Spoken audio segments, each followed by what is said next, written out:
Jerusalén, para lavar el pecado y la impureza. Y sucederá en aquel día, declara el Señor de los ejércitos, que eliminaré de la tierra los nombres de los ídolos. Y nunca más serán recordados. También yo quitaré de la tierra a los profetas y al espíritu inmundo. Y sucederá que si alguien profetiza todavía, su padre y su madre que lo engendraron le dirán: no vivirás porque has hablado falsamente en el nombre del Señor. Y su padre y su madre que lo engendraron lo traspasarán mientras profetiza. También sucederá aquel día que los profetas se avergonzarán cada uno de su visión cuando profetice, y no se vestirán con el manto de piel para engañar, sino que cada uno dirá: no soy profeta, soy labrador de la tierra, porque un hombre me vendió como esclavo en mi juventud. Y alguien le dirá: ¿qué son esas heridas en tu cuerpo? Y él responderá: son aquellas con que fui herido en casa de mis amigos. Despierta espada contra todos y contra un hombre compañero mío, declara el Señor de los ejércitos. Hiere al pastor y se dispersarán las ovejas, y volveré mi mano contra los pequeños. Y sucederá en toda la tierra, declara el Señor, que dos partes serán cortadas en ellas y perecerán, pero la tercera quedará en ella, y meteré la tercera parte en el fuego. Los refinaré como se refina la plata, y los probaré como se prueba el oro. Invocarán mi nombre, y yo les responderé. Diré: ellos son mi pueblo, y ellos dirán: el Señor es mi Dios. Oremos. Dios Padre, hemos leído ya la porción de las Escrituras, la cual, Señor, será el sermón del día del Señor.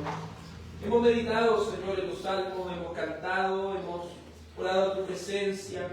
Ahora anhelamos, Señor, y suplicamos que nos hables a través de las Escrituras. Señor, anhelamos que tu santa palabra pueda exhortarnos. Anhelamos que tu santa palabra, Señor, pueda edificar nuestra vida, nuestro corazón. Ayúdanos, Señor, en crecer en el conocimiento de tu santa verdad. Ayúdanos, Dios Santo, a que podamos agradarte en todo y glorificarte, Señor, en todo lo que hacemos. Señor, háblanos a través de tu palabra. Nuestro corazón necesita de este alimento que ha descendido del cielo, de esta santa palabra de Dios que ha sido revelada por amor de tu santo nombre. Ayúdanos a comprender y entender tu santa verdad. En el nombre de Jesús. Amén. Estamos viendo el capítulo 13, el penúltimo capítulo ya de este libro de Zacarías. Hemos dicho que esta es la segunda parte de la predicación. Dios proveerá purificación a su pueblo. Dios va a proveer purificación a su pueblo. Cuando hablamos de que Dios desea purificar a su pueblo, encontramos en este libro cuatro formas básicas, si podemos decir, de purificación. En primer lugar, debemos partir diciendo que Dios va a purificar a todo su pueblo. Él no es que va a purificar a parte del pueblo o algún tipo o cierto dentro del pueblo, sino todo su pueblo será purificado. Lo segundo, hemos visto también que Dios los purificará de todos sus ídolos. Es decir, amados hermanos del Señor, que Dios quitaría los ídolos del corazón de ellos. De tal manera que esos ídolos ya no se pronunciarían más dentro de lo que es el pueblo de Dios. Los ídolos ya no tendrían esa oportunidad de desviar el corazón del pueblo.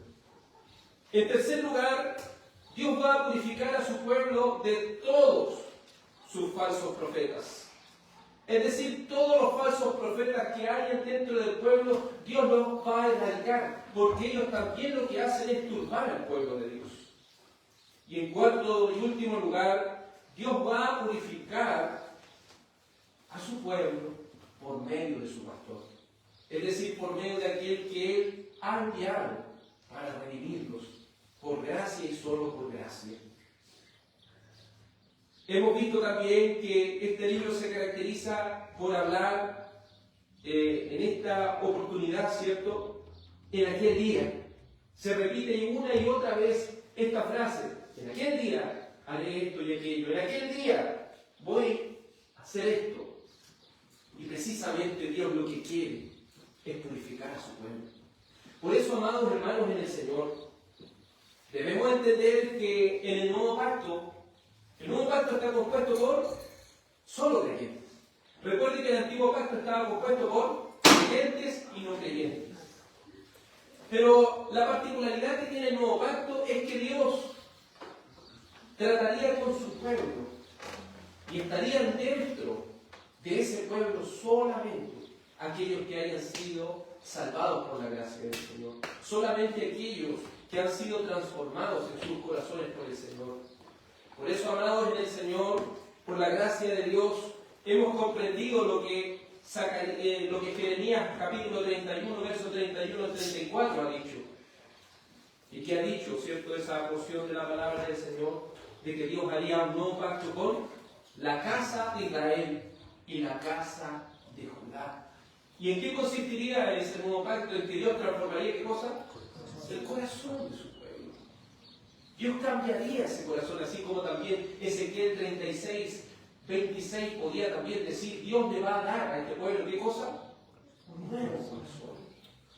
Hemos dicho que el Señor también necesita purificar a su pueblo y quitar los ídolos que estén dentro de su corazón. Porque como humanos caídos, como seres humanos que le hemos fallado al Señor, comprendemos una cosa: somos una fábrica de ídolos. Nuestro corazón es un fabricante de ídolos. Siempre quiere de una u otra manera aferrarse a cosas que no son Dios, aunque de una u otra manera estas cosas nos hagan daño. No entendemos muchas veces cómo nuestra naturaleza pecaminosa quiere ir tras aquello que nos causa daño, tras aquello que nos hace mal. Pero Dios tiene una promesa para su pueblo.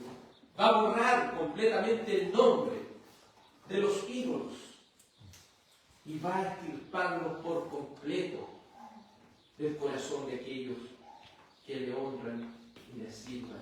Porque Dios no comparte su adoración con nadie. El que ama más a padre, madre, hijo, hija, esposo, esposa, más que a mí, dice el Señor, no es digno de ser mi discípulo. Por eso los costos de los que significa seguir a Cristo son costos muy grandes, pero son costos que valen la pena. Así como el Señor Jesucristo pudo decir en aquella, como pudo decir el Señor Jesucristo en aquella parábola de la perla preciosa, por la cual un hombre estuvo dispuesto a vender todo lo que tenía por obtener ese campo para así obtener esa perla preciosa. Así es el Evangelio. Debemos estar dispuestos a hacer sacrificios. Debemos estar dispuestos a pagar las consecuencias de lo que significa servir al Señor y que Él sea el centro de nuestra adoración.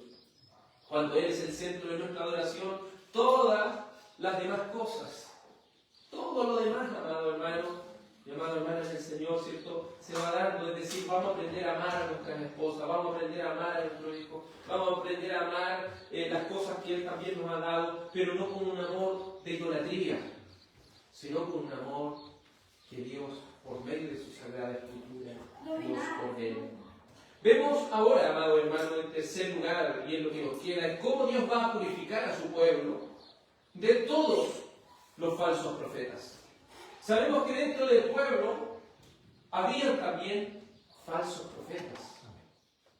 Habían hombres que se levantaban en el pueblo diciendo que estaban diciendo tal o cual cosa en el nombre de Dios cuando Dios nunca había dicho eso. Así el apóstol Pablo lo dice en 1 Timoteo 4:1. El Espíritu dice claramente que en los últimos tiempos algunos se apartarán de la fe, prestando atención a espíritus engañadores y a doctrinas de demonios. Fíjese bien en lo que Zacarías 13 está diciendo. En el verso 2 dice: y sucederá en aquel día, declara el Señor de los ejércitos, que eliminaré de la tierra los nombres de los ídolos, y nunca más serán recordados. También yo quitaré de la tierra a los profetas y al espíritu inmundo. Entonces nos damos cuenta, amados hermanos, en el Señor, de que aquellos falsos profetas, ¿por quién son dirigidos? Por espíritus inmundos. Todo aquel que no es dirigido por Dios, ¿por quién está siendo dirigido? Por el enemigo. Hemos visto que muchas iglesias tienen esa práctica. Dios ha dicho, Dios te ha declarado tal o cual cosa. Pero tengamos cuidado. La única que nos debe hablar en estos días, ¿quién es? La santa palabra de Dios. Hebreos capítulo 1, verso 1 al 3, dice que en los tiempos antiguos Dios nos habló por medio de los profetas, pero ahora ¿por qué nos habla? Por medio del Hijo de Dios, aquel constituyó heredero de todas las cosas y por quien también hizo los cielos y la tierra. Por eso debemos entender, amados hermanos, de que la única forma en que Dios nos va a hablar es por medio de ¿qué? Por medio de su santa palabra, por medio de su santa palabra. Entonces entendemos que detrás de los falsos profetas hay espíritus inmundos, hay espíritus engañadores, de los cuales 1 Corintios 10:20 dice: no, sino que digo que lo que los gentiles sacrifican, los sacrifican a los demonios y no a Dios. No quiero pues que ustedes sean partícipes con los demonios. Entendemos, amados hermanos, que aquellos profetas falsos son movidos por espíritus inmundos y llevan a adorar a un Dios que no es Dios, sino ¿qué hay detrás de cada ídolo? De un demonio. Detrás de cada escultura, detrás de cada cosa, amado hermano, que la gente adora, ¿qué es lo que está ahí? Sino espíritus inmundos. Porque la gente que se dedica a la idolatría y a seguir estas cosas, ¿a quién están sacrificando? Aquellos que pagan manda, aquellos que, ¿cierto?, se expresan de tal forma que atraviesan cantidades de kilómetros, amados hermanos, arrastrándose o cumpliendo algún tipo de cosa. ¿Qué es lo que hay detrás de eso? Si no espíritus inmundos.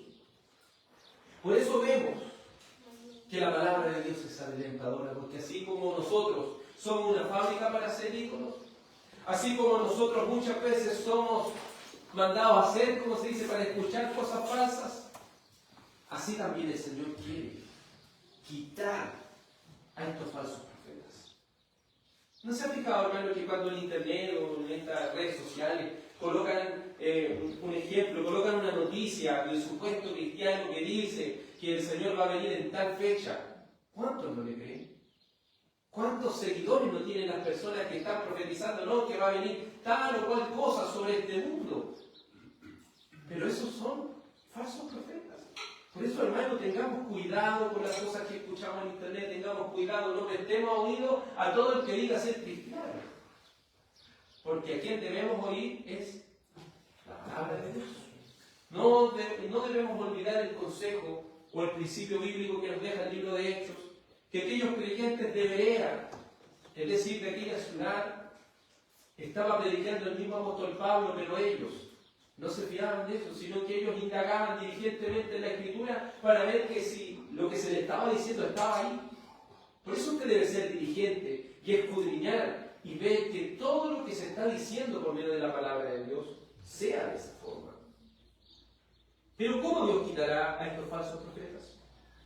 La respuesta a cómo Dios quitará a estos falsos profetas dominados por espíritus inmundos está en el verso 3. Miren lo que dice la palabra del Señor en Zacarías 13, verso 3.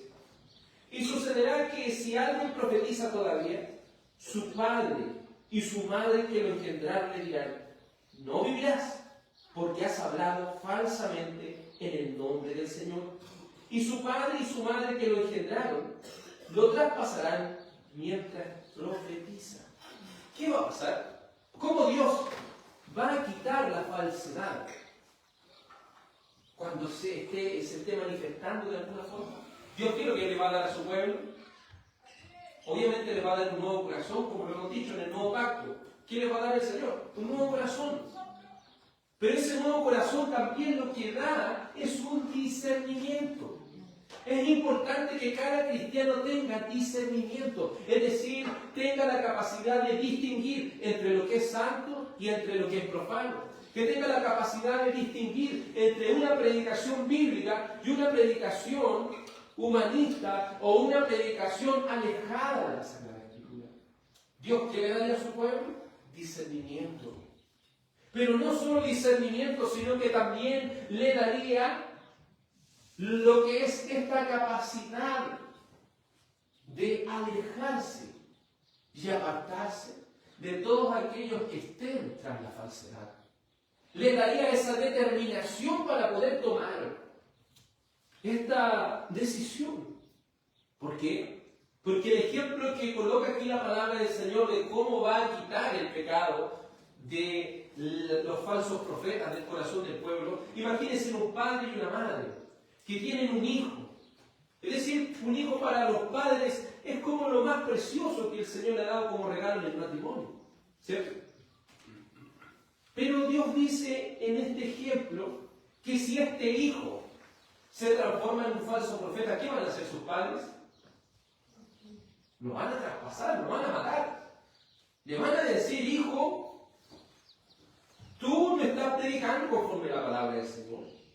Le van a decir, hijo, no vas a vivir porque has hablado falsamente. Entonces aquí hablamos de un discernimiento que tiene el pueblo de Dios y un discernimiento que trae consigo determinación. Vas a morir. ¿Y por qué decía eso? Obviamente esto está basado también en el antiguo pacto, cuando la palabra del Señor decía con respecto a los falsos profetas en Deuteronomio 13:5. Deuteronomio 13:5 dice: pero a ese profeta o ese soñador de sueños se le dará muerte, por cuanto ha aconsejado rebelión contra el Señor tu Dios, que te sacó de la tierra de Egipto y te redimió de la casa de servidumbre para apartarte del camino en el cual el Señor tu Dios te mandó a andar. Así quitarás el mal en medio de ti. En el antiguo pacto, si se levantaba un falso profeta, ¿qué había que hacer con él? Había que lapidarlo, había que matarlo. Había que quitar ese mal del medio del pueblo. Si un falso profeta decía algo y eso no se cumplía, ¿qué debía suceder con él? El mismo fin, matarlo. Entonces vemos que es algo drástico, porque con la palabra de Dios y con el nombre de Dios no se juega. Esto nos lleva al entendimiento, amado hermano, que puede ser una persona pero muy conocida de nosotros, una persona que quizás tengamos mucha cercanía, pero si esta persona no está predicando la palabra conforme a la santa voluntad de Dios, ¿qué debemos hacer? Alejarnos de él. El libro de Santiago lo deja muy claro,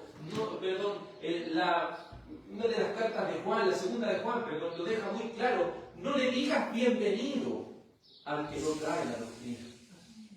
Porque el que le dice bienvenido, ¿qué pasa? Participa de sus malas obras. Tengamos cuidado, hermano, de no decirle bienvenido a aquellos que traen falsa palabra de Dios. Porque Dios nos ha dado discernimiento para distinguir entre lo santo y lo profano.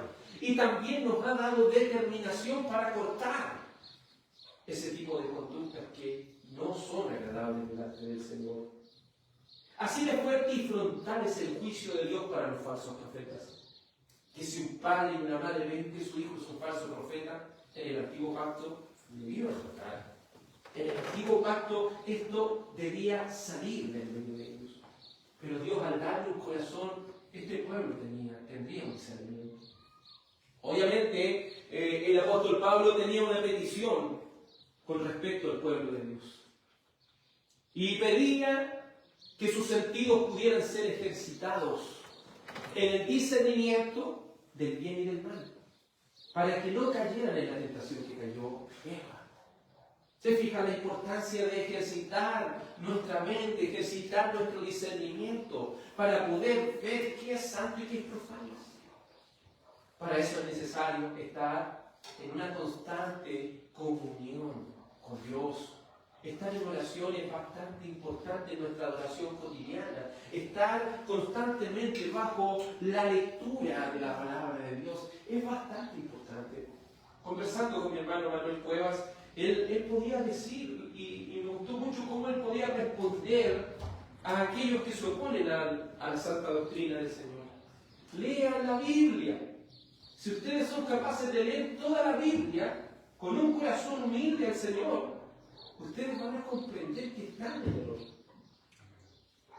El único remedio para la falsa doctrina que es leer tu Biblia en humillación. Lee la palabra de Dios, pero no como un pan de vida que va tomando fracciones de ella. Lee la Biblia completa. Comienza en Génesis y termina en Apocalipsis. Y no solo te contentes con leer toda la Biblia, medita cada capítulo de la Biblia. Y eso hazlo por el resto de tu vida. Combina la palabra con oración. Pídele sabiduría y entendimiento al Señor. Ejercita tu discernimiento, porque Dios te ha dado un nuevo corazón, si estás en el nuevo pacto, para discernir entre lo santo y lo profano. Pero Dios quiere quitar todo falso profeta que es dirigido por espíritu inmundo. Verso 4 dice: también sucederá en aquel día que los profetas se avergonzarán cada uno de su visión cuando profetice, y no se vestirán con el manto de piel para engañar, sino que cada uno dirá: no soy profeta, soy labrador de la tierra, porque un hombre me vendió como esclavo en su juventud. Mire a qué punto tiene que llegar, a que el falso profeta se avergüence de ser un falso profeta. ¿Por qué? El falso profeta, ¿sabe por qué tiene auge? Porque hay mucha gente sin discernimiento que lo escucha. Hermanos, hay veces que hay personas que saben y tienen el discernimiento para distinguir entre lo santo y lo profano, pero les encanta estar escuchando a estas personas igual para encontrar algo. No lo escuchen, simplemente no les preste oído a este tipo de personas. Si bien algunos lo hacen decir, yo quiero escucharlo para tener alguna clase de apologética, para defender, sí, pero tenga cuidado de meterse a la cloaca. Recuerde esta ilustración. Cuando uno se mete a una cloaca, ¿qué es lo que va a pasar cuando salga de ella? Va a oler a ella. Va a oler a inmundicia. Así toda persona que se mete a escuchar falsos predicadores, se mete a escuchar este tipo de falsedad, ¿qué es lo que va a pasar con él? De una u otra forma se empieza a impregnar de esta inmundicia. Por eso si Dios le ha dado discernimiento, ¿para qué le ha dado? Para cortar. Para cortar esa falsedad. Para cortar todo aquello que le puede hacer daño al pueblo de Dios. Por eso vemos aquí que a tal punto ellos ya no se podrán disfrazar más. Vemos que muchos profetas querían, para engañar al pueblo, querían vestirse como Elías. Colocarse, ¿cierto?, esa ropa media viejita ahí para poder profetizar y así ganar créditos. Pero dice que ellos va a ser tal su vergüenza, tal va a ser la vergüenza de los falsos profetas que van a decir: yo no soy profeta, yo soy un labrador de la tierra. Nunca olvidemos esto, amado hermano, que el engaño de los farsantes es fuerte. ¿Por qué lo decimos? Recuerden lo que dice en Mateo 24, del 23 al 25. Mateo 24, del 23 al 25. Entonces, si alguien dice: miren, aquí está Cristo, o aquí está, no le crean, porque se levantarán falsos cristos y falsos profetas, y mostrarán grandes señales y prodigios para engañar, de ser posible, aún a los escogidos. ¿Dice aquí que van a engañar a los escogidos? ¿Dice? No, dice, aún si fuera posible. Aquí no está hablando de que los escogidos van a ser engañados, sino el nivel de engaño que tienen los falsos profetas. Que si fuera posible, ¿te fijas? Si coloca esa palabra importante. Aún si fuera posible, podría ser. Pero no es posible, ¿cierto? No es posible. Pero esto es para entender el nivel de engaño, el nivel de lo cual ellos pueden utilizar la palabra para engañar. Por eso, hermano, tome la determinación de alejarse de todo falso profeta, de toda falsa predicación, de todo falso predicador, que lo único que hace es turbar su corazón y su mente. La palabra de Dios nos da aliento. pero también nos llama a cuidarnos. Recuerde lo que dice la palabra del Señor en 2 de Corintios 11:15. Satanás se disfraza como ángel de luz y sus ministros como ministros de justicia. Entonces Satanás se puede llegar a disfrazar como un ángel de luz. Recuerden los mormones, que lo que dicen es que un ángel llamado Moroni le reveló este nuevo libro llamado el libro de Mormón. Un ángel. Y recuerden la advertencia que hacía el apóstol Pablo a los Gálatas en el capítulo 1, le dice: aunque un ángel del cielo les diga otra doctrina, les traiga otro evangelio, que dice, no le crean, porque son un anatema. Deben ser reconocidos como un anatema, como malditos, aquellos que se atreven a hacer eso. Vean los mismos adventistas, que dice, es que un ángel también se le apareció a quién, a esta Elena de White, que es como su predicadora, y ella le reveló tantas cosas. Nuevamente caemos, Satanás se disfraza como ángel de luz, y sus ministros como ministros de justicia. Vemos que los testigos de Jehová exactamente lo mismo. Y así sucesivamente, aquellos que tienen sueños y dicen, no, que en el sueño vi a Dios, no, que en el vi tal o cual cosa. Tengamos cuidado, hermanos. Tengamos cuidado de todo ese tipo de engaños. Alejémonos de ese tipo de engaños. Porque el engaño es terrible. Recuerden que el apóstol Pablo también advirtió en Hechos 20:29 que los lobos se disfrazarían de cosas, de ovejas. Pero estos lobos rapaces tendrían una cualidad: no van a perdonar al rebaño. No van a perdonar al rebaño. Por eso es bastante importante que nosotros podamos ejercitar nuestro discernimiento. Si vemos que hoy en día la iglesia está cayendo en mucho engaño, es por su falta de comunión con Dios, es por su falta de lectura y meditación en la palabra de Dios. Hermano, no descuide su lectura, no descuide su meditación, porque está poniendo en riesgo su discernimiento, está poniendo en riesgo su capacidad de distinguir entre los santos y los profanos. Por eso, amados hermanos, aquí cito lo que Gálatas capítulo 1, en el versículo 6 dice: me maravillo de que tan pronto ustedes hayan abandonado a aquel que los llamó por la gracia de Cristo para seguir un evangelio diferente, que en realidad no es otro evangelio, sino que hay algunos que nos perturban a ustedes y quieren pervertir el evangelio de Cristo. Y miren lo que dice, verso 8, Gálatas 1:8. Pero si aún nosotros o un ángel del cielo les anunciara otro evangelio contrario al que hemos anunciado, o sea, si apareciera, por ejemplo, la segunda de Gálatas, hoy en día buscaran los arqueólogos y encontraran otro libro del apóstol Pablo, ¿deberíamos creer? Pero tiene ahí la firma del apóstol Pablo, ¿deberíamos creer? No, porque Dios ha dejado el canon de ¿cuántos libros? 66 libros, de los cuales no pueden disminuir ni aumentar. Si usted podrá encontrar, no, que está el libro de Enoch, no sé si lo ha escuchado, no, si está el libro de Enoch. ¿Cuántos libros tiene la Biblia? Son 66 libros. Los demás libros son llamados apócrifas. Si usted ve la Biblia que poseen los romanistas, los católicos romanos, tiene más libros.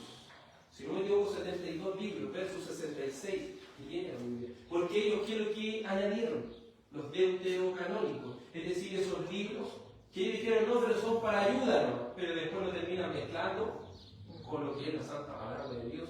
Libros que tienen errores terribles, errores, si podemos decir, de lugares, errores también con falsas doctrinas. Por ejemplo, el libro de los Macabeos enseña de que una persona puede sacrificar por los muertos. Entonces, algo que es totalmente contrario a la palabra de Dios. ¿Por qué los católicos romanos pueden tomar la doctrina del purgatorio? Porque la sacan del libro de los Macabeos. ¿Se fijan? ¿Por qué se crean tantas falsas doctrinas? Porque se presta oído el libro de Enoch, al Apocalipsis de Pedro. Y así cuántos libros que han aparecido. Pero la palabra del Señor es clara, no creamos. Pero ¿sabe por qué las personas como que no leen nunca la Biblia, pero quieren leer el libro de Enoch? Obviamente por temas de estudio a veces tenemos que leer estos libros, pero no para ponerlo al nivel de las Escrituras, sino para confirmar el por qué no están en las Sagradas Escrituras. Por eso es importante, hermano, que afiancemos nuestro discernimiento. Sí, yo quiero leer esos libros, podría decir uno, pero lea primero qué cosa. Lea la Biblia primero para que esté sólidamente fundamentado para leer lo demás. Zacarías nos entrega un descanso, porque dice que aunque estos falsos profetas se llevan con tal magnitud de acechanza, Dios le daría discernimiento, es decir, capaz de distinguir entre lo que es verdadero y lo que es falso, y le dará también al pueblo de Dios determinación, aun si fuera un hijo de ellos, cortar por ellos, cortar de raíz con ellos. Por eso, amados hermanos, tengamos cuidado de lo que estamos escuchando, de lo que estamos viendo, apliquemos el discernimiento, pasemos tiempo con Dios por medio de las Sagradas Escrituras. Es muy importante. Sigue el verso 6 y dice: y alguien le dirá, ¿qué son estas heridas en tu cuerpo?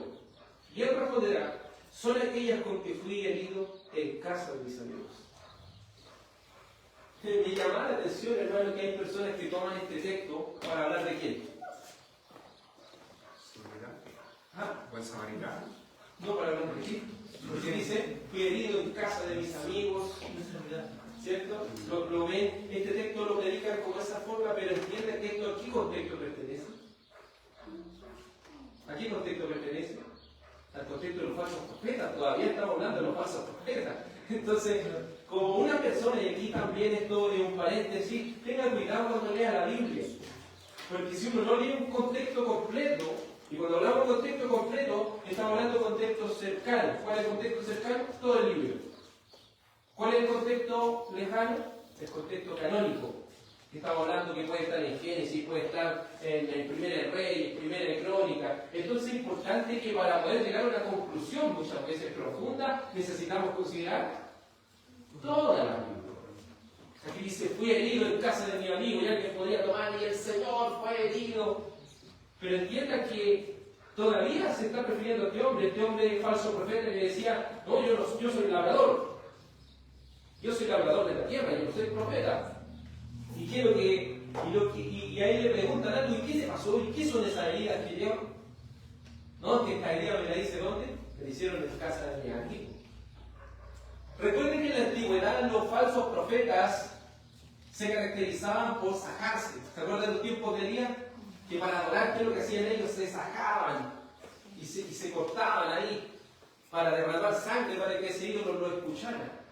Ellos se autoinfligían muchas veces heridas para hacer sus profecías. Por eso le dicen, ¿qué son esas heridas? No, si esas heridas no son porque soy un falso profeta.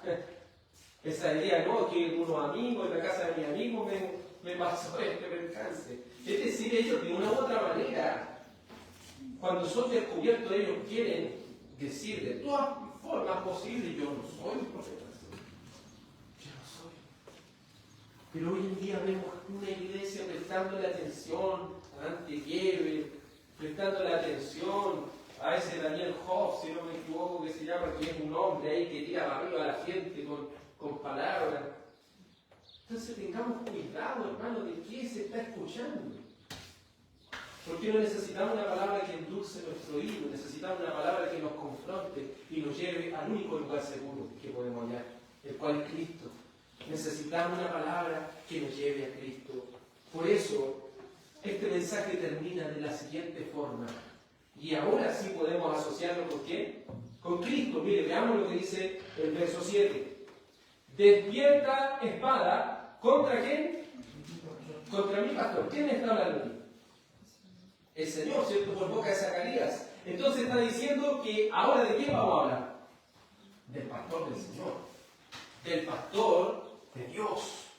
El pastor que tiene Dios Padre. ¿Se fija? Ahora ya esto pertenece a un siguiente contexto. Ahora esto ya pertenece a una siguiente idea dentro del texto. Es que Dios va a purificar a su pueblo no solo de su pecado, no solo de su idolatría, no solo de sus falsos profetas, sino que ahora muestra cómo los va a purificar. ¿Por medio de quién? Por medio de Cristo. Pero para que Dios purifique a su pueblo por medio de su pastor, ¿necesita qué hacer? ¿Necesita hacer con su pastor? Herirlo. Necesita que este hombre pague un gran precio para expiar a este pueblo.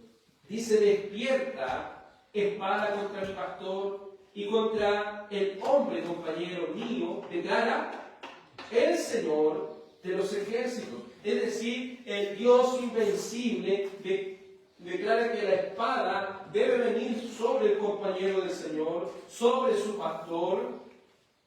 Debe venir este juicio.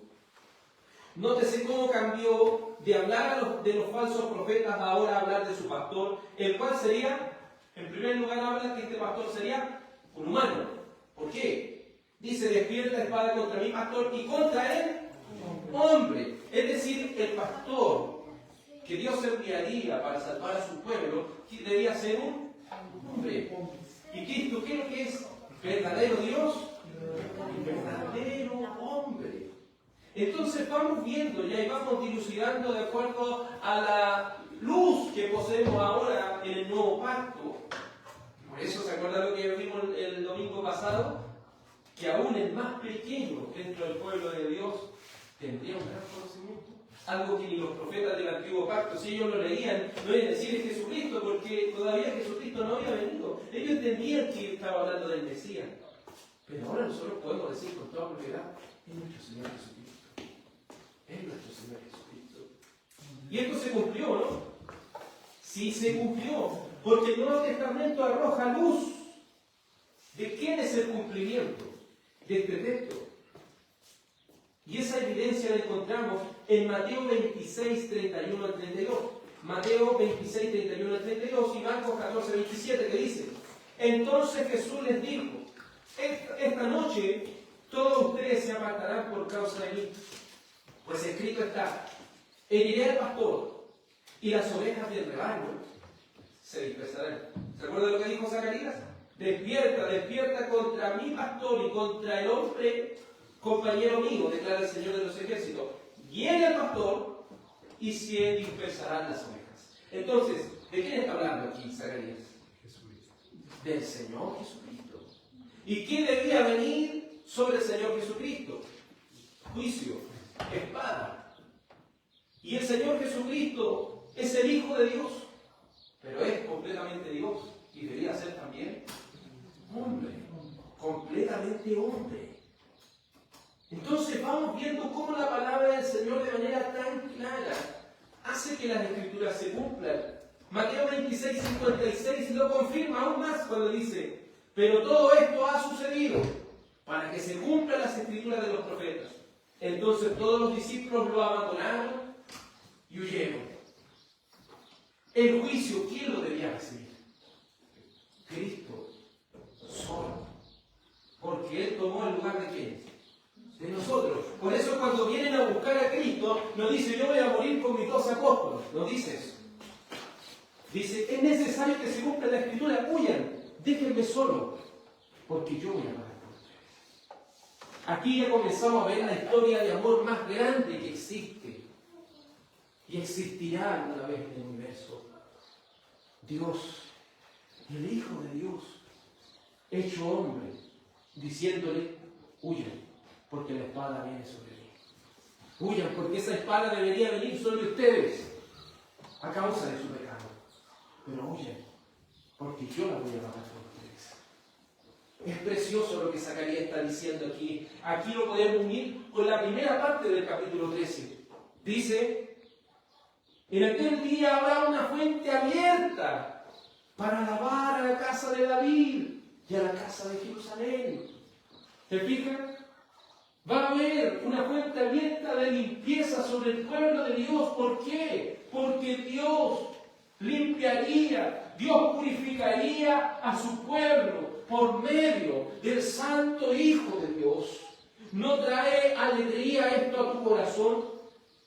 De que por muchos pecados que tengas, de que por muy culpable que seas, el Hijo de Dios ha pagado por tus pecados. El Hijo de Dios ha derramado su preciosa sangre para redimirte.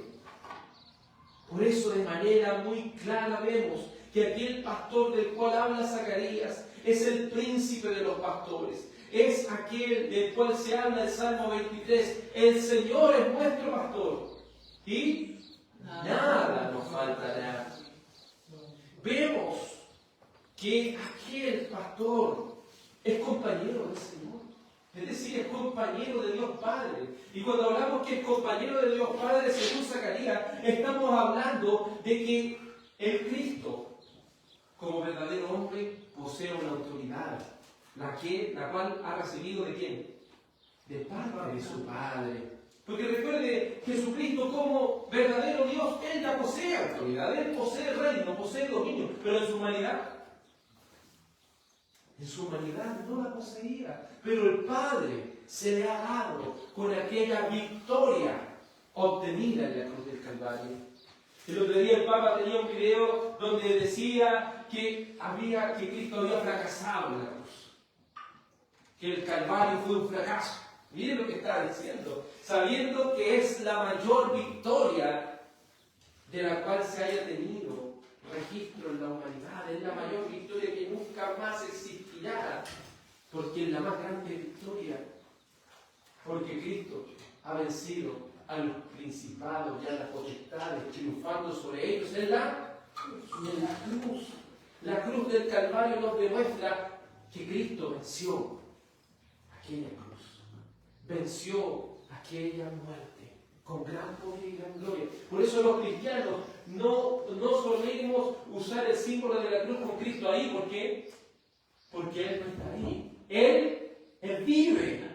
Él resucitó al tercer día. La cruz es la muestra de lo que Él ha hecho por nosotros, pero Él ya no está ahí porque Él resucitó, venció a la muerte con gran poder y gran gloria.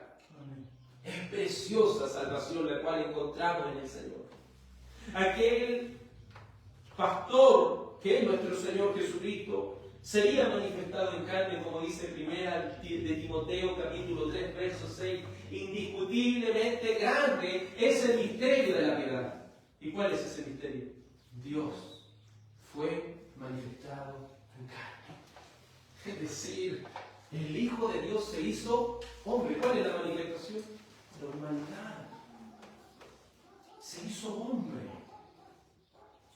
Y habitó entre nosotros, como dice Juan 1. Y vimos su gloria, gloria como la del unigénito del Padre, lleno de gracia y de verdad. Es preciosa aquella victoria que el Señor Jesucristo ha hecho en la cruz, porque la espada vendría sobre Él. Pero Él en su humanidad jamás cometió ni un solo pecado. Piense por un momento que Cristo en su humanidad nunca pecó ni una sola vez. Ni siquiera cuando era pequeño, Él nunca fue desobediente a sus padres. Él nunca dijo alguna mala palabra hacia sus padres. ¿Por qué? Porque Él es perfecto. Porque Él fue santo. Porque Él no nació con el pecado de Adán, porque su nacimiento fue un nacimiento virginal, obra del Espíritu Santo. Y eso hizo que Él sea nuestro sustituto perfecto. Porque tal, como dice el libro de los Hebreos, tal sumo sacerdote nos convenía.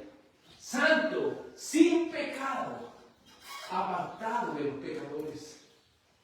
Qué sustituto fiel hemos tenido en la cruz del Calvario. Porque según Isaías 53, esta espada había venido contra el pastor, había venido contra el Hijo de Dios, el cual vivió solo este gran juicio que usted y yo merecíamos. ¿Qué sigue diciendo Zacarías? Dice en el verso 7, despierta espada contra mi pastor y contra el hombre compañero mío, declara el Señor de los ejércitos, hiere al pastor y se dispersarán las ovejas, y volveré mi mano contra los pequeños. Estas ovejas serían dispersadas. El Hijo de Dios pagaría en solitario por los pecados de ellos. Pero aquí Zacarías afronta una gran esperanza. Y esa gran esperanza es que todas estas ovejitas que quedaron ahí, mientras su pastor estaba padeciendo, iban a quedar solos. No, el Señor dice, mi mano va a volver contra él. Mi mano va a venir sobre el pueblo de Dios. ¿Y de qué manera es cumplido esto? En lo que la Escritura dice en Mateo 26, 32. Pero después de que yo haya resucitado, iré delante de ustedes a Galilea. Es decir, el Señor Jesucristo, cuando iba a padecer todo esto, dice, váyanse, déjenme solo recibir esto. Pero tengan entendido una cosa. Tengan entendido una cosa. El día que yo resucite voy a ir delante de ustedes. Voy a ir a Galilea delante de ustedes. Es decir, no tengan miedo porque la espada va a venir sobre mí. No tengan miedo de porque yo voy a sufrir todo este juicio. Él va a vencer a la muerte con gran poder y gran gloria y va a poder comisionar a sus discípulos para que anuncien esta buena noticia hacia los confines de la tierra. Qué precioso es que esta fuente abierta de purificación comienza a fluir con aquel derramamiento de sangre que experimentó el inocente Cordero de Dios. Las ovejas debían huir, pero porque él de manera solitaria llevaría ese castigo. Y fue tan solitaria su pasión que pudo decir en la cruz, Dios mío, ¿por qué me has abandonado? Él sufrió el castigo más cruel y más terrible. Fueron los clavos, fue la corona de espinas, fue esa lanza que traspasó su costado, fue el ser abandonado por los demás. El castigo más grande que Cristo sufrió en la cruz fue ser abandonado por su Padre. Si nosotros fuéramos abandonados por Dios en un solo momento, no tendríamos protección, como decía hoy en día el devocional. No tendríamos esperanza, no esperaríamos la muerte en cualquier momento y el sufrimiento y el terror invadiría nuestro corazón. Pero gracias damos a Dios por Jesucristo nuestro Señor, quien ha derramado su preciosa y bendita sangre para salvarnos. ¿Quién merecía ser abandonado por Dios? ¿Quién era? Nosotros. ¿Quién merecía ser abandonado? Nosotros, a causa de nuestra idolatría, a causa de nuestra falsedad, a causa de nuestra falta de compromiso con el Señor. Merecemos el infierno y el castigo de Dios. Por eso, si tú aún no has nacido de nuevo, tú que aún no crees en este santo evangelio, tú que aún no haces de Cristo tu Señor y Salvador, ven al santo evangelio, suplica por medio de su santo Hijo que te dé un nuevo nacimiento para que puedas venir con fe, con confianza, con esperanza a este trono de gracia. Ven. Suplica, humíllate bajo la mano poderosa de Dios. Por último, aquel que purifica a su pueblo, nuestro Señor, ¿sabe lo que va a hacer? Va a probar a la iglesia visible para purgarlos de aquellos impíos que se hayan entrometido como la paja entre medio del trigo. Este mensaje también nos muestra la gran salvación de Cristo, pero a la vez la purificación que Él hará con su iglesia. Veamos lo que sigue diciendo Zacarías en el capítulo 13, pero ahora en el verso 8 dice: y sucederá en toda la tierra, declara el Señor, que 2 partes serán cortadas en ellas y perecerán, pero la tercera quedará en ella. Y meteré la tercera parte en el fuego. Los refinaré como se refina la plata, y los probaré como se prueba el oro. Invocarán mi nombre, y yo les responderé. Diré, ellos son mi pueblo, y ellos dirán, el Señor es mi Dios. ¿Qué es lo que va a hacer el Señor? Dice, de esta gran cantidad de personas, ¿el qué va a hacer? Va a sacar la tercera parte. Es decir, cierto, si lo hablamos porcentaje del 33,3% va a sacar de todo esto. Obviamente aquí no está definiendo cuántas personas van a ser salvas. Es lo que está diciendo que de la iglesia visible en el mundo, de los que se reúnen cada día del Señor en la comunión de los santos, Y aquellos que se han reunido a lo largo de la historia, Dios va a probarlos. Dios va a tomar esta tercera parte y ¿qué va a hacer con ellos? Los va a probar. Porque es necesario que la iglesia visible pueda dar, ¿qué cosa? Fruto. ¿Qué dice el Señor? Por sus frutos los conoceréis.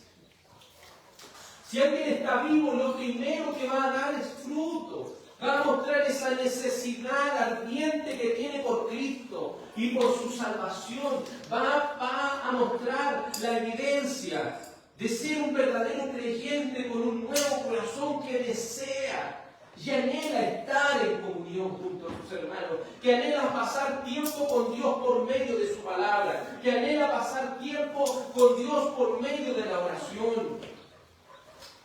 Dios va a purificar a su pueblo y específicamente el Hijo de Dios, Jesucristo. Recuerden lo que la palabra del Señor dice en 1 de Pedro 4:7, porque es tiempo que el juicio comience por la casa de Dios. Y si comienza por nosotros primero, ¿cuál será el fin de los que no obedecen el Evangelio? Dios sé qué es lo que tiene que hacer con los que ha escogido. Probarlos. ¿Y para qué Dios los necesita probar? Para que ellos comiencen a dar fruto, para que ellos comiencen a purgarse, a quitar de ellos todo aquello que es malo, todo aquello, ¿cierto?, que puede de alguna manera interponerse en nuestra comunión con Dios.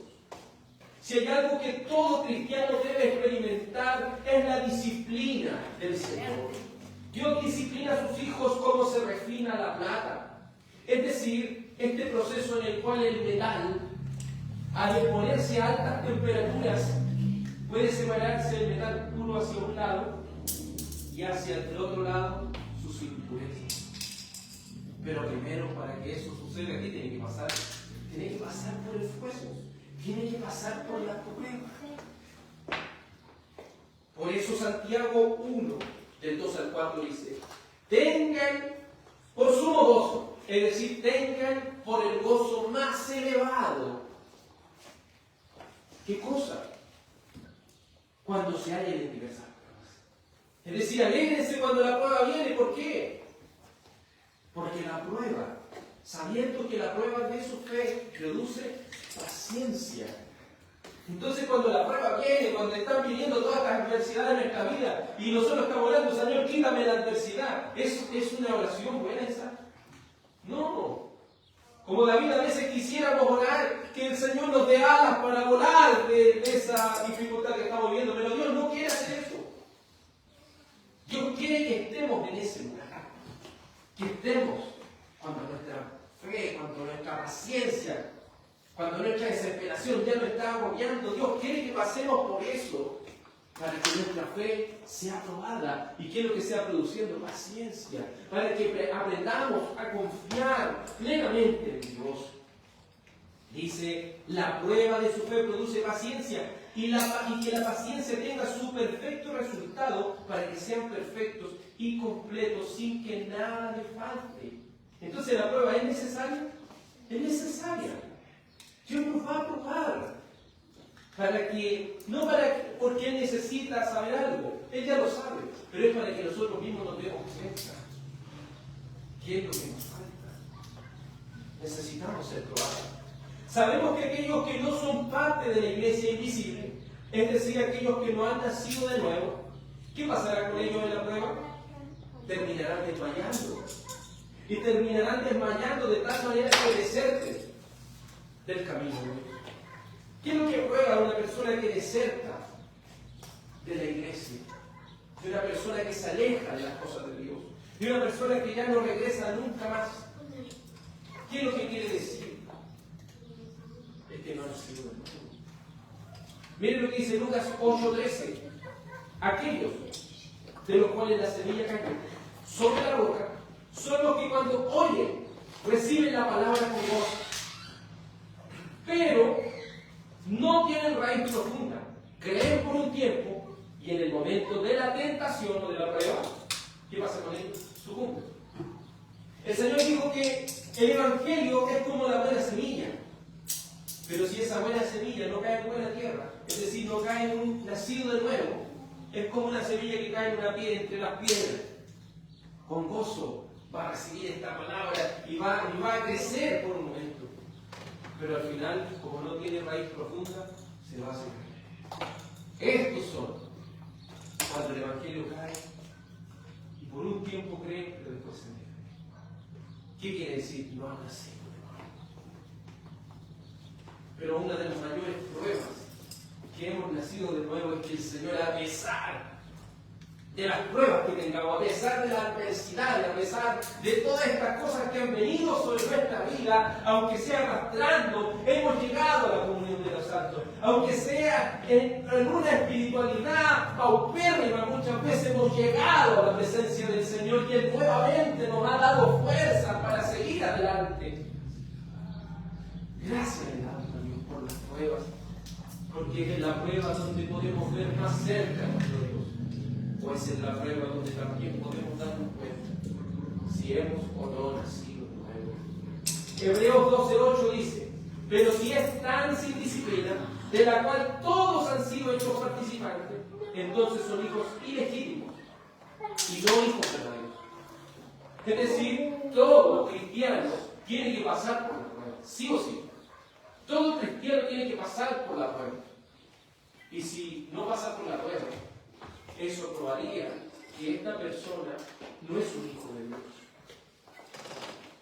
Por eso vemos, hermanos, que en el fin de los tiempos Dios hará la diferencia entre el que sirve a Dios y el que no lo hizo. Malaquías 3:18. El Señor Jesucristo vendrá a hacer esa separación. Por eso no se contente solo con venir a la iglesia. No se contente solo con leer su Biblia y orar. ¿Sabe? Que cada día debe suplicarle al Señor que le haga estar firme con un corazón nuevo en sus santos caminos. Mire lo que dice Mateo 3:11-12. Yo en verdad os bautizo a ustedes con agua para arrepentimiento, pero aquel que viene detrás de mí es más poderoso que yo, aquel no soy digno de quitar las sandalias. Él os bautizará con Espíritu Santo y fuego. ¿Con qué quiere ser bautizado? ¿Con el Espíritu Santo para nacer de nuevo? ¿O con el fuego para ser quemado por la eternidad en su juicio y en su ira? Por eso, o el Espíritu Santo te transforma y te hace una nueva criatura, o la condenación vendrá por despreciar el santo evangelio y por pretender seguir a Dios con tus propias fuerzas. Si por medio de la prueba te has dado cuenta que aún no has nacido de nuevo, ¿cuál debe ser tu posición? Humillarte, suplicar, rogar al Señor que te dé un nuevo nacimiento, para que con un corazón nuevo puedas tener fe y arrepentimiento para vida. Y así te aferres a la gracia de Dios con confianza. Por eso el Señor dice: el viento está en su mano, es decir, en Jesucristo está ese viento, y limpiará completamente su era y recogerá su trigo en el granero, pero quemará la paja en el fuego que no se apaga. Es lo mismo que dice aquí Zacarías: va a tomar una parte de ella, pero la parte que sirve, la parte que tiene fruto, va a ir a donde, al granero. Va a estar en la salvación para siempre con el Señor. Pero aquellos que son solamente paja, son solamente un pasto sin fruto, llenando solamente un espacio, tendrán que ir a parar al juicio eterno. Por eso no te contentes solamente con venir a la iglesia, conténtate, como dijo Cristo, que tu nombre esté escrito en el libro de la vida. Conténtate en que hayas nacido de nuevo. Conténtate con eso. Por eso, hermano, cada vez que vengan pruebas en nuestra vida, examinémonos a nosotros mismos si es que estamos en la fe. Entonces, por eso que Zacarías dice: y meteré la tercera parte en el fuego, los refinaré como se refina la plata, y los probaré como se prueba el oro. Invocarán mi nombre, y yo le responderé. Diré: ellos son mi pueblo. Y ellos dirán: el Señor es mi Dios. Aquellos que soportan la disciplina del Señor, Son aquellos que tarde o temprano darán frutos dignos de arrepentimiento. Aquellos que han nacido de nuevo y tienen fe en el buen pastor, el cual ha dado su vida por sus ovejas. Son aquellos participantes del nuevo pacto. Son aquellos que tienen a Dios como su Señor y Él los tiene como su pueblo escogido. Aquí está hablando en términos pactuales. ¿Y cuáles son esos términos pactuales? Y yo le responderé y diré, ellos son mi pueblo. Y ellos dirán, el Señor es mi Dios. Estos son términos pactuales donde el pueblo de Dios se presenta ante Él y donde Él lo reconoce como su pueblo y ellos lo reconocen como su Dios. Son términos de pacto que muestran la relación íntima que hay de Dios con su pueblo. Por eso, amados, tú que estás dentro de la iglesia visible, pero aún no has nacido de nuevo. Tú que te ocultas entre los redimidos de Dios. Tú que has recibido iluminación, pero no un nuevo nacimiento. Te ruego, te suplico, ruega a Dios por tu alma. Arrepiéntete de tu pecado de hipocresía, humíllate delante de Dios y ruega que Él te dé un nuevo nacimiento para que tengas un nuevo corazón con fe y arrepentimiento. Ven a la cruz de Cristo. Él será esa fuente de limpieza y purificación. Y tú que estás pasando por una prueba difícil en tu vida, conténtate de que aún puedas decir que vencer. Hasta aquí el Señor me ha ayudado. No he desmayado. ¿Y quién me ha mantenido en pie? Es el Señor. Si el Señor quiere que estemos pasando por ciertas situaciones en nuestra vida, piénselo siempre. Piense siempre que Él es soberano. Es decir, Él tiene el control y Él está permitiendo esa situación. ¿Y para qué la está permitiendo? Para su gloria. ¿Y para qué más la está permitiendo? Para que seamos edificados. Porque hay cosas que están malas y nosotros no nos damos cuenta, pero ¿qué es lo que tiene que hacer el Señor? Lo mismo que pasa cuando hay un fierro con una madera que está descuadrada. ¿Qué es lo que hay que hacer? Pasarle el cepillo ahí, pasarle la lijadora hasta dejarla cuadradita. Y piense si la madera estaría viva y le estuvieran haciendo eso, ¿te cree que no le dolería? Pero tiene que quedar recta. O lo puedo decir con ese árbol que está creciendo chueco. Yo sé que cuando enderezamos esos árboles igual a ellos les duele. Y ellos de alguna manera, no sé si se les duele, pero sí se resienten de alguna forma. Pero es el costo que hay que pagar por refinarlos. Así un metal que pasa por el fuego, se llega a ¿qué le llega a pasar? Se llega a derretir. Pero es necesario que eso acontezca para separar la impureza de ese metal precioso. Por eso nuestra fe, mucho más preciosa que el oro, debe ser sometida a fuego. Por eso demos gracias a Dios, aún en medio de la adversidad, porque decimos, ahí el Señor me está poniendo. Ahí el Señor está poniendo mi paciencia, ahí el Señor está puliendo mi falta de comunión que a veces tengo con Él. Y ya hay personas que dicen, no, yo soy flojo para... No espere que le llegue una situación difícil a su vida, una enfermedad terrible para recién ponerse a hablar todos los días y con verdadera devoción. A veces pasa eso, si estamos flojos para leer la palabra, algo tendrá que pasar. No espere que llegue a las últimas instancias para recién decir, no, tan torpe era que no entendí. Pero el Señor, el fin que tiene es tener un pueblo. Por favor, acompáñenme a 1 Corintios 1:26 y se pone de pie para que leamos este capítulo final, para así concluir Zacarías 13. 1 Corintios 1:26. 1 Corintios 1:26. Vamos a leer con voz clara esta maravillosa palabra de Dios.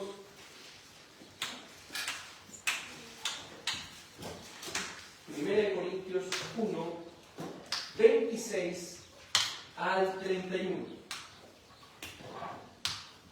Leamos con confianza, leamos con humildad delante del Señor esta porción de la Escritura. 1 Corintios 1, 26 al 31. Leamos. Pues consideren, hermanos, su llamamiento. No hubo muchos sabios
Señor, la gloria de nuestra salvación le pertenece al Señor. Y de tal manera le pertenece al Señor esta maravillosa salvación de que Él, por Él estamos nosotros en Cristo Jesús, y Él es nuestra justificación, es nuestra santificación, es nuestra redención. Es decir, Él es esa fuente de salvación tan grande para nuestra alma. Como le digo, conténtese en la prueba y también en su salvación. Vamos a aprovechar este momento también para confesar nuestros pecados delante de Dios y también orar por este mensaje de la palabra del Señor. Oremos. Dios Padre bendito, Señor, tu palabra, Señor, nos ha mostrado que después de ese lamento por aquel que han traspasado, por ese lamento que tendría el pueblo de Dios, tendría también el gozo de tener esta esperanza, solo por gracia, solo por fe, de una salvación tan grande y preciosa. Señor, sé tú esa fuente abierta para limpiar y lavar nuestros pecados. Sabemos que tu sacrificio es suficiente para lavar todos nuestros pecados, pasados, presentes y futuros. Señor, limpia hasta lo más profundo de nuestras escorias. Como dijo David en el Salmo 51, ten piedad de mí, oh Dios, conforme a tu misericordia, conforme a la multitud de tus piedades, borra mis rebeliones.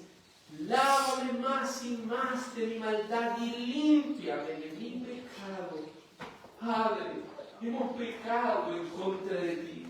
Porque el primer mandamiento dice, no tendrás dioses ajenos delante de mí. Y muchas veces, Señor, hemos caído en idolatría. Muchas veces, Señor, no te hemos mostrado la adoración que tú te mereces. Hemos quebrantado el segundo mandamiento muchas veces, Señor, el cual dice que no debemos hacernos imagen de ninguna cosa que está en los cielos, ni en la tierra, ni debajo de ella. Señor, hemos creado muchas veces falsa adoración, que hemos presentado también una adoración que no es de corazón muchas veces, y hemos pecado delante de ti. Señor, hemos pecado contra el tercer mandamiento, hemos tomado, Señor, tu nombre en vano muchas veces. Señor, tu nombre ha sido puesto sobre nosotros en las aguas del bautismo, Señor. Llevamos en sí, Señor, tu nombre, llevamos entre nosotros, hemos reconocido que tú nos has dado salvación y vida eterna, pero muchas veces no nos hemos comportado como es digno del Evangelio.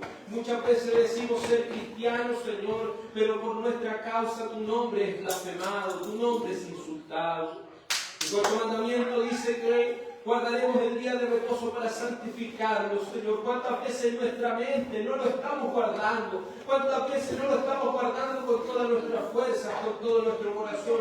¿Cuántas veces, Señor, nos enfocamos en nuestros propios asuntos y dejamos de lado, Señor, este mandamiento? Señor, tu palabra dice, honra a tu padre y a tu madre, pero muchas veces, Señor, despreciamos a nuestros padres, muchas veces, Señor, despreciamos a nuestros gobernantes, despreciamos, Señor, a nuestros jefes en nuestros trabajos. Señor, hemos pecado contra ti. Permítenos por medio de la sangre de tu Santo Hijo Jesús hallar el perdón, que esa sangre preciosa sea esa fuente abierta en la cual podamos hallar el perdón de nuestros pecados, Señor, por amor de tu santo y bendito nombre. Hemos, Señor, de una u otra manera quebrantado el mandamiento que dice no matarás, y lo hemos hecho muchas veces faltando el respeto a las personas, Señor. Muchas veces, Señor, no tomando en estima a las personas, enojándonos con las personas, Señor, hemos quebrantado este mandamiento y lo reconocemos delante de ti, Señor.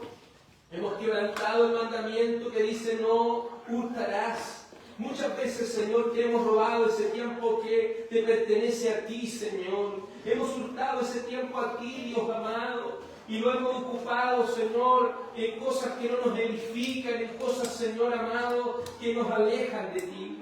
Por amor de tu precioso nombre, Señor, permítenos hallar el perdón por medio de tu Santo Hijo Jesús. Señor, tu palabra dice, no cometerás adulterio. Señor, cuántas veces, Dios amado, se ha cometido ese pecado en nuestros corazones. Señor, cuántas veces dentro de nuestra mente, Señor, ese pecado ha sido cometido. Señor, permita que seamos lavados y limpiados por medio de tu sangre preciosa. ¿Cuántas veces no hemos sido fieles, Señor, a tu pacto y hemos quebrantado, Señor, este pacto delante de ti? Hemos cometido ese adulterio espiritual, Señor. Señor, confesamos nuestros pecados. Como dice, Señor, el 9º mandamiento, no dirás falso testimonio contra tu prójimo. ¿Cuántas veces, Señor, hemos pecado contra tu palabra, Señor, al suponer cosas de las personas? Al hablar más allá de la cuenta, Señor, cuántas veces hemos pecado contra ti. Señor, permítenos ser lavados y limpiados por medio de tu sangre preciosa. Señor, por último, el 10º mandamiento dice, no codiciarás ni la mujer de tu prójimo, ni ninguna de sus pertenencias, Señor. Por amor de tu nombre, ¿cuántas veces hemos codiciado cosas que no tenemos, Señor? ¿Cuántas veces hemos pedido cosas innecesarias? ¿Cuántas veces, Señor, no te hemos dado lo que a ti te pertenece, Señor? ¿Cuántas veces no hemos reconocido con nuestros bienes, Señor, lo grande, providente y tan bueno que has sido con nosotros? Hemos pecado, Señor, ante tu ley. Y rogamos que aquel que murió por nosotros en la cruz del Calvario nos lave y nos limpie con su preciosa sangre. Justifícanos, Señor, por medio de la fe en Jesucristo, por quien tenemos entrada, Señor, solo por la fe a la sola gracia de Dios. Por amor de tu nombre, te ruego y te suplico que toda, Señor, falsedad, Señor, sea alejada de nosotros, que toda idolatría sea, Señor, extirpada de nuestro corazón. Te ruego y te suplico, Padre Celestial, todas estas cosas. Agradecidos estamos por tu palabra. En el nombre de Jesús. Amén. Vamos a entonar por último, amados hermanos, el último salmo al Señor. Vamos a entonar por la misericordia del Señor.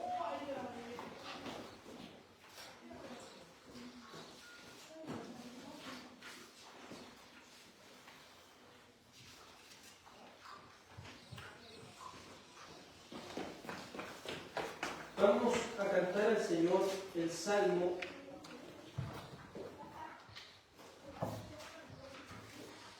Vamos a cantar al Señor el Salmo 44. Salmo 44. Este hermoso salmo al Señor lo vamos a cantar con devoción, honrando su nombre en este día, el día del Señor. Oh Señor, hemos escuchado. Vamos a cantar este precioso salmo al Señor. Oh Señor, hemos escuchado, los padres nos han explicado la obra que con majestad hiciste en la antigüedad. Tu mano naciones echó y así los plantaste a él.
Y te suplico, Señor, que bendigas y guardes a tu pueblo. Te ruego, Padre Celestial, que haga resplandecer tu rostro sobre tu pueblo, Señor. Que el Señor tenga misericordia de nosotros y que el Señor alce sobre nosotros su rostro y ponga en nosotros paz. Señor, te ruego que bendigas a tu pueblo. En el nombre del Padre, y del Hijo, y del Espíritu Santo. Amén. Que el Señor nuestro Salvador les bendiga y que tengan un muy fin día del Señor.